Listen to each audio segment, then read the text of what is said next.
Alright, so I've been kind of procrastinating about making this video, giving this advice to some people, but I think it's really important, that I make it. I realize my channel is not big at all, and my reach is very limited. However, if you find this video on YouTube, I think consider yourself lucky, because I think this is pretty good advice.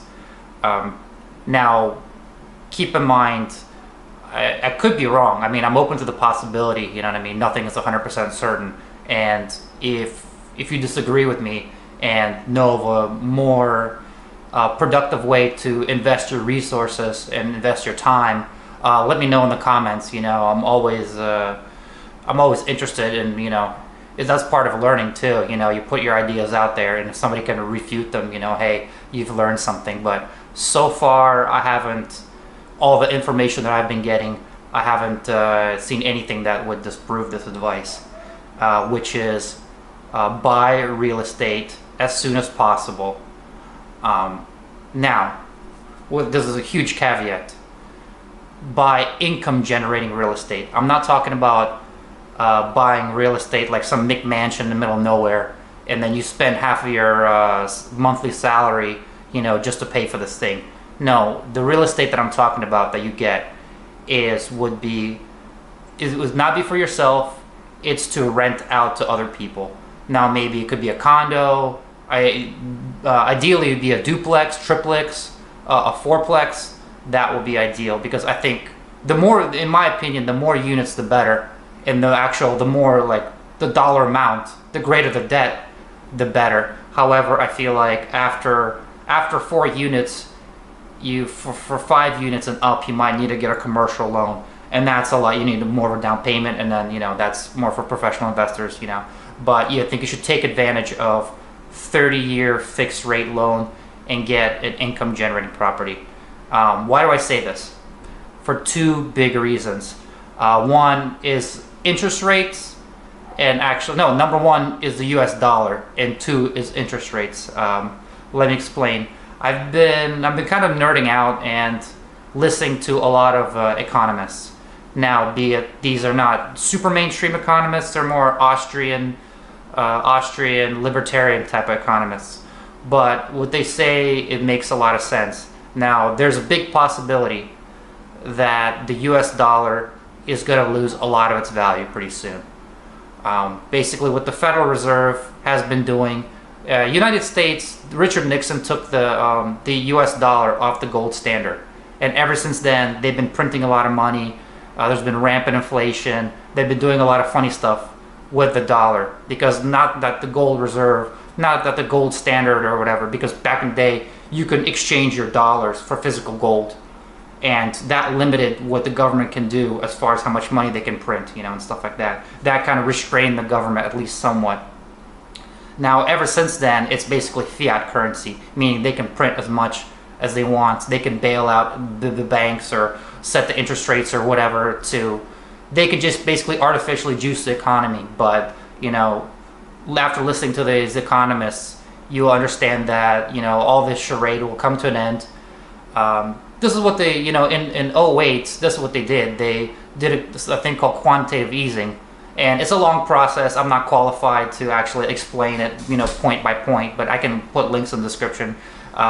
Basically, they just printed a whole bunch of money, or they expanded their balance sheet, and then bailed out all these banks or whatever. And that was in 2008. We're due for another, basically, crash again, right? And what is the Federal Reserve going to do? They're going to do what they did before. They're going to lower the interest rates, and they're going to juice the economy with a whole bunch of funny money. And because they don't want to let the stock market crash, or they don't want assets to plunge or whatever, so they're gonna do all they can to prop up the their fake economy.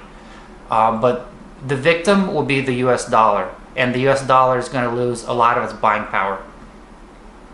Now, for regular people, that might be whatever. It doesn't really matter. It would be like huge, high, rampant inflation. Doesn't really matter.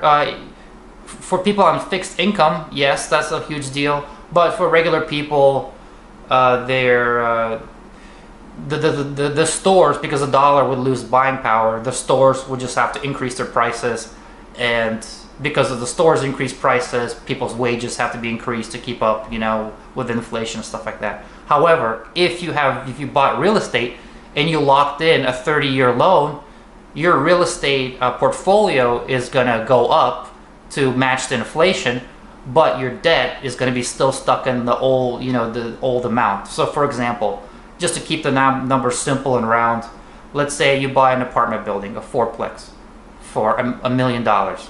Now, you're not plumping down $1 million of your own cash. You have to save up like $100K or whatever, as a down payment. So you use $100,000 to take control of $1 million property. Now, in the next 10 years, the US dollar, let's say, hypothetically loses half of its value, right? Well, then basically your real estate, your apartment complex is going to go up to like $2 million, but you still owe only $1 million on it, meaning you just made $1 million. And hey, if this prediction doesn't come to pass, what's the worst thing that can happen? You just have a cash flowing a property. Now, this is very important. A lot of people speculate with real estate, and I would not recommend that. Like speculate as in terms of they would buy something in a really hot market, and it's a really hot market right now. They would buy a property and then hope that the value of this property was going to go up. But if they rented it out this very day, they would actually lose money, and then that would be a drain, on their resources. I'm not for that. I'm not advocating that at all. I'm saying if you're going to buy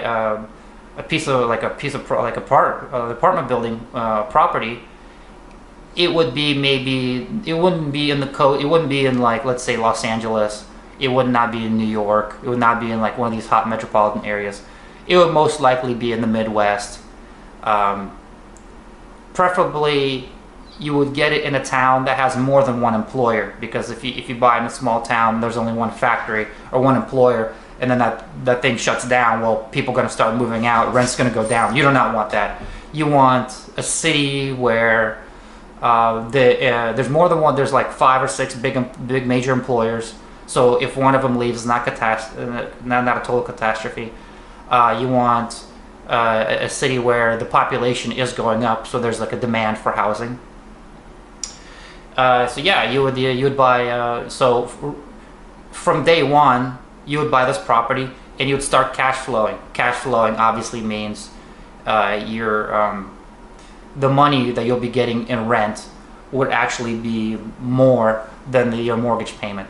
So even if the housing market crashes, or the value of the house at that very moment crashes, it doesn't matter, because you have a property that's actually bringing you money. Obviously, you have to calculate, repairs and stuff like that. You have to put in a margin, or let's say if you want, somebody else, a managing company, to manage it for you, so you don't have to deal with the day-to-day things breaking or whatever. You should factor that in. But having a good cash flowing property, it's where it's at.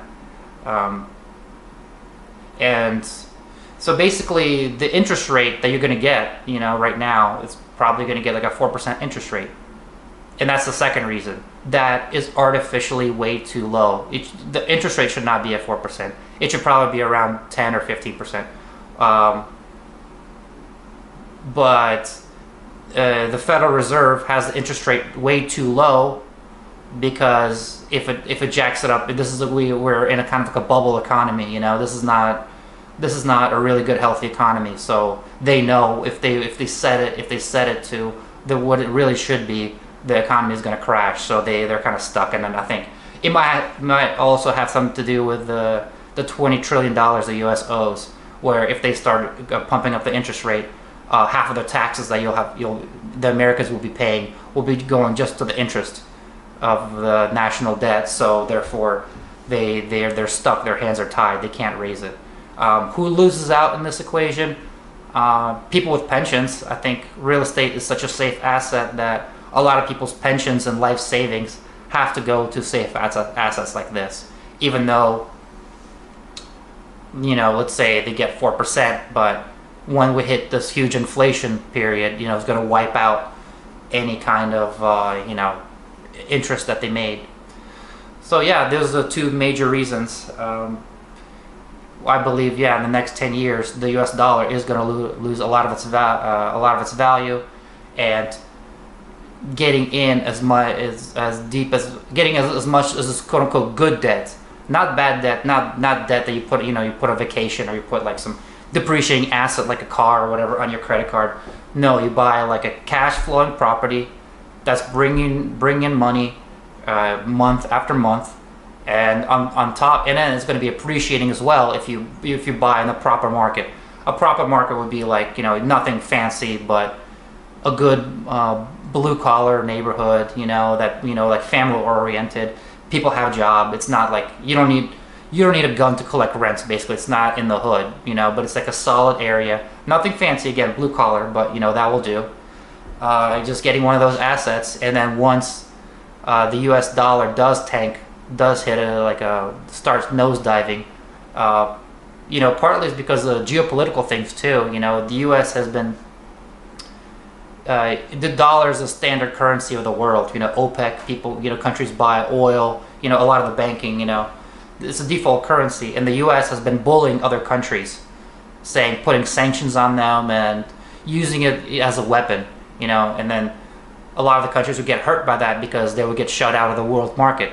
Because if they don't do what the U.S. wants them to do, they get hit with these sanctions, and they can't use the dollar, and then their economy tanks. Well, I think a lot of countries are kind of wising up to this, and they want to take this weapon away from the U.S.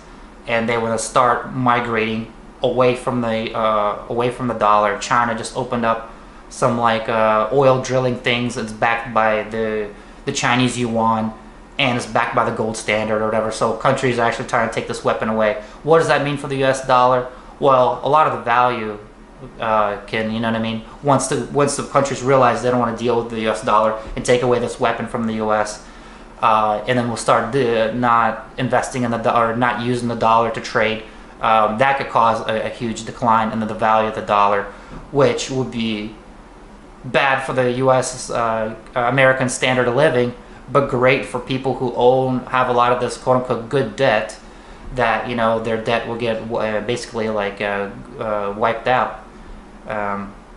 So yeah, what do you guys think? Leave me a comment.